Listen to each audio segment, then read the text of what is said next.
Hello అండి, welcome to lashes world. దగ్గరలో మనకి సంక్రాంతి వస్తుంది కదండి. పండగ వస్తే చాలు వాకిలంతా ముగ్గులతో నింపేస్తాం. మరి ఆ రంగులు మనమే తయారు చేసుకుంటే ఎంత బాగుంటుందో కదండి.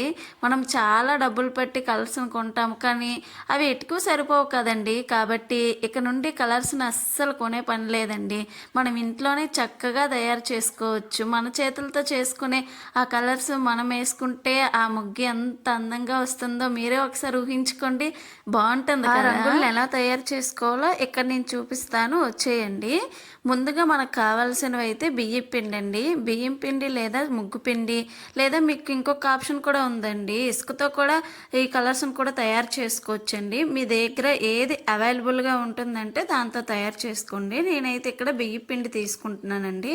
ఇలాంటి కప్స్ ఉంటాయి కదండి, వాటిల్లోని ఇలాంటి చిన్న చిన్న కప్స్లోని మీకు కావాల్సినంత పిండి వేసుకోండి. మీకు ఎన్ని కలర్స్ కావాలో అన్ని కలర్స్కి వచ్చేటట్టు ఆ కప్స్ నింపుకోండి బియ్యం పిండితో. ముందుగా ఇక్కడ ఫుడ్ కలర్స్ ఉంటాయి కదండి, ఆ ఫుడ్ కలర్స్ మీకు ఎన్ని కావాలో అన్ని తీసుకోండి. అంటే గ్రీను, ఆరెంజ్ ఇలా లైక్ ఉంటాయి కదండి, అలాంటివి ఎన్ని కావాలో అన్ని తీసుకోండి. వాటిని మీకు ఎంత క్వాంటిటీ కావాలో అంత క్వాంటిటీ తీసుకొని ఆ బియ్య పండులో నేను చూపిస్తున్నట్టు కలుపుకోండి. ఫస్ట్ కలర్ ఆ రంగు వేసుకొని మిక్స్ చేయండి. తర్వాత కొంచెం కొంచెం వాటర్ యాడ్ చేసుకుంటూ మొత్తం ఈ విధంగా అలాగే కలుపుతుండండి. కలర్ కోసం నేనైతే ఇక్కడ ఉజాల లిక్విడ్ ఉంటుంది కదండి, ఆ లిక్విడ్ని యూజ్ చేస్తాను. అన్నిటిని ఈ విధంగా కలుపుకోవాలండి.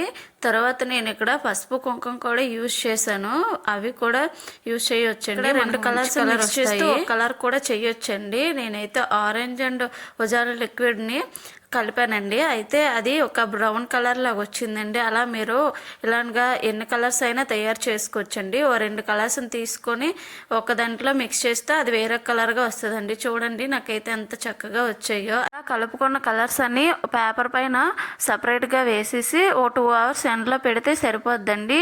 ఆ రోజుకి ఎండ లేకపోతే ఒక నైట్ అంతా అలా వదిలేసినా అలా ఆరిపోతాయండి. సరిపో ఒక డే అంతా పక్కన పెట్టి ఉంచేస్తే సరిపోతుంది. ఇలా తయారు చేసుకున్న కలర్స్ మనకి ఎప్పుడు కావాలంటే అప్పుడు యూజ్ చేసుకోవచ్చండి. ఎన్ని రోజులైనా చెడిపోకుండా బాగుంటాయి. మన సొంత చేతులతో తయారు చేసుకున్న రంగుల్ని ముగ్గు వేసుకుంటే ఎంత బాగుంటుందో కదండి. చూడండి నేను తయారు చేసుకున్న రంగులతో అయితే ఇలా ఒక చిన్న ముగ్గు అయితే పెట్టుకున్నాను. నాకైతే చూడడానికి ఎంత చక్కగా. మీరు కూడా ఒకసారి ట్రై చేసి మీకు ఎలా కుదిరిందో నాకు తప్పకుండా కామెంట్ చేశారు కదండి. ఇంట్లో ఉన్న వాటితోనే చక్కగా ఇలా రంగోలీని అయితే తయారు చేసుకోవచ్చు, ఎటువంటి ఖర్చు లేకుండా.